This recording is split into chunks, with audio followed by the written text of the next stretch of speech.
Hello friends, welcome to Jayam life. எல்லோரும் எப்படி இருக்கீங்க? இன்றைக்கி வீடியோவில் நம்ம என்ன பார்க்க போகிறோம்னா சம்மர் கேர் டிப்ஸ் தாங்க. இந்த வெயிலுக்கு எந்த மாதிரி ஃபெர்டிலைசர் நம்ம செடிக்கு கொடுத்தோம்னா செடி நல்லா ஆரோக்கியமாக இருக்கும் அப்படிங்கிறத பற்றி பார்ப்போம் வாங்க. இந்த வெயிலுக்கு நம்ம லிக்யூட் ஃபெர்டிலைசராக கொடுக்கறது ரொம்ப பெட்டர். அதுக்காக நான் இன்றைக்கி சாதம் வடித்த கஞ்சி தண்ணி எடுத்து வச்சுருக்கேங்க. இதிலேருந்து எப்படி நம்ம லிக்யூட் ஃபெர்டிலைசர் ரெடி பண்ணி செடிக்கு ஊற்றுவோம் அப்படிங்கிறத பற்றி பார்ப்போம் வாங்க. 1 கப் தண்ணிக்கு நாம் 3 கப்பு தண்ணி விட்டு நல்லா மிக்ஸ் பண்ணிக்கோங்க.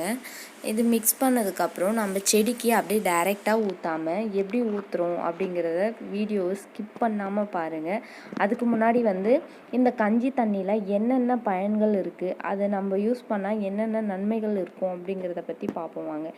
நாம் இந்த தண்ணியை உப்பு போட்டு குடிக்கிறதால உடல் சூடு தணியும். அது மட்டும் இல்லாமல் இந்த சூட்டுனால் நீர் சுளுக்கு வந்துச்சுன்னா நம்ம அந்த தண்ணி குடித்த உடனே ஸ்டாப் ஆகிடும். மாதவிடாய் காலத்தில் வயிறு வலிக்கும் இதை குடிக்கலாம். குடிச்சிங்கன்னா கண்டிப்பாக சரியாகும்.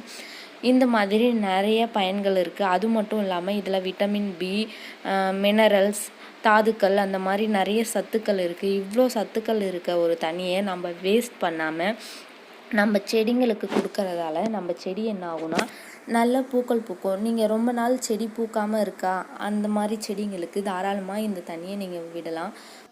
இதை நீங்கள் வாரத்துக்கு ஒரு முறை கொடுத்தா போதும். டெய்லி கொடுக்கணுன்னு அவசியம் இல்லை. நம்ம வீட்டில் ஈஸியாக கிடைக்கக்கூடிய ஒரு பொருளை நீங்கள் இந்த மாதிரி வேஸ்ட் பண்ணாமல் உங்கள் செடிக்கு ஊற்றுங்க.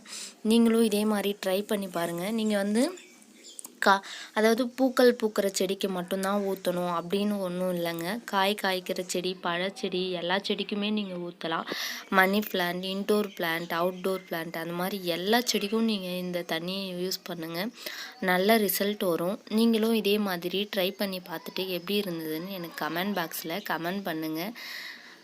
இந்த வீடியோ உங்களுக்கு பிடிச்சிருந்தா லைக் பண்ணுங்கள். உங்கள் ஃப்ரெண்ட்ஸ் அண்ட் ரிலேட்டிவ்க்கு ஷேர் பண்ணி விடுங்க. என்னுடைய சேனலை சப்ஸ்கிரைப் பண்ணுங்கள். பக்கத்தில் இருக்க பெல் பட்டனை கிளிக் பண்ணுங்கள்.